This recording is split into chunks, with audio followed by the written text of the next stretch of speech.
there's our quarterback comparison. We do it every week. Well, finally, it took Joey Aguilar being off, but Nico finally had a good day comparing himself to Joey Aguilar. Knocking off UCLA yesterday, he had a really good day. Ran well, threw well, stood in there, took some hits, pulled off the upset. It's the first time in like 50 years that an 0-4 team had beaten a top 10 team.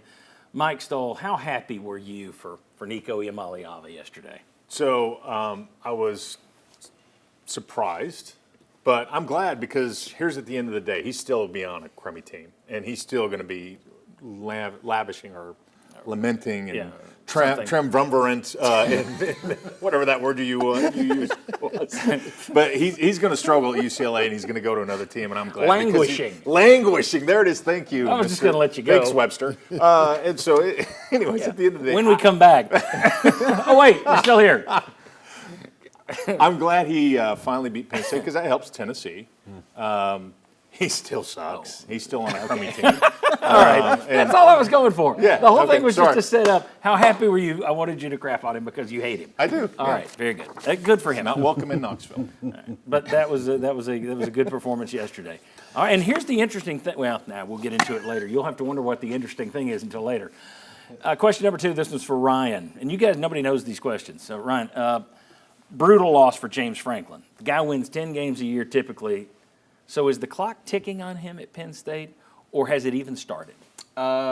It started now, I think. You think this started it? I think this started it. This is the kind of loss they don't forget. This is his, losing to Wyoming. Well, that was too late in the game for Fulmer, but it's one of those losses that people are going to talk about for the next 5 years. Mm-hmm. I just think this is the kind of game that starts the discussion seriously. So he might want to. I'm not saying he's got to get out, but he might want to start thinking about an exit plan in case a really appealing job comes calling. Because if someone wants to hire him away, I'd be listening now if I were him. The first time, John.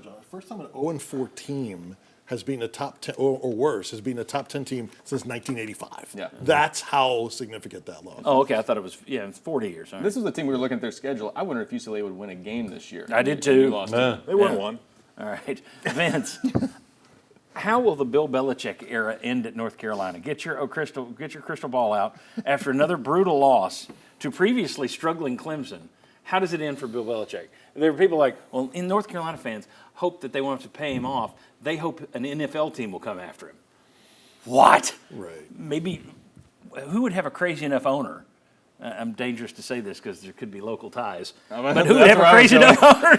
Oh, he looked at me when he said that because they're dumb enough to do it. He'll be back in Cleveland. All right. How's it end for him? I think there are better chances that the Manning cast makes him a big offer to be their weekly analyst because he was great in that role. Yeah. Better than how do you think it'll – give me an answer. I would say one and done. And then go into the media in some fashion below 500. So he doesn't give it another year. He doesn't try and turn it around. Either them or North Carolina, it will come to an end. I don't think they've got the money to pay him. They've thrown him so much. I think his first 3 years are guaranteed. That'd be a $30 million hit. I don't know. It'd be tough. All right, last one, Tyler. It was learned this week that Diego Pavia is being mentored by Johnny Manziel. Was Ryan Leaf busy? But Manziel, of course, was on the sideline yesterday, flipping double birds at Alabama, showing what a true mentor can do. Diego Pavia, at the end of the day, you were the one that sang his praises. Watch out for this guy, and he has been a good player. Yeah. Johnny Manziel was a good player. Yeah. But when anyone says the name Johnny Manziel, I think clown. When should. Diego Pavia's career is over, am I going to think, ooh, look at the things he did, or am I going to think clown? I think both can be true. I look at Johnny Manziel. No, they can't. Yeah, you're either a clown or a good player. They can be a good player, but they can be a clown off the field. Marshall Henderson, you beat me to it. Clown. See, I think in terms of you're just a clown. Clown takes precedence. When you go to the circus and you hear the clown nose and you hear the shoes, were you entertained? You had a great Typically time. Not. I hate clowns. So if you're a Vanderbilt fan right now, you are entertained about the potential of what he can do. He's a little crazy, but at the same time, we'll never forget about Diego Pavia. Well, he's never going to win the big one because you want to know why? Crazy, insane people just never win the big one. Can't wait for his 15 minutes of fame to go away. He is a clown, and I'm tired of his mouth. Marshall Henderson was a clown. Mm-hmm. Johnny Manziel was a clown. Mm-hmm. Where was their pro career? Who's talking about? He played in the CFL. Marshall Henderson. The CFL's a joke. Because Diego, I where played, you- I how played are your you where I days in the played. CFL? Diego All right. Pavia I played is in the a, CFL. He's Diego taking Pavia shit is a in year trades. away from playing spring football in the XFL. Self-deprecation. All right. Exactly, 100%.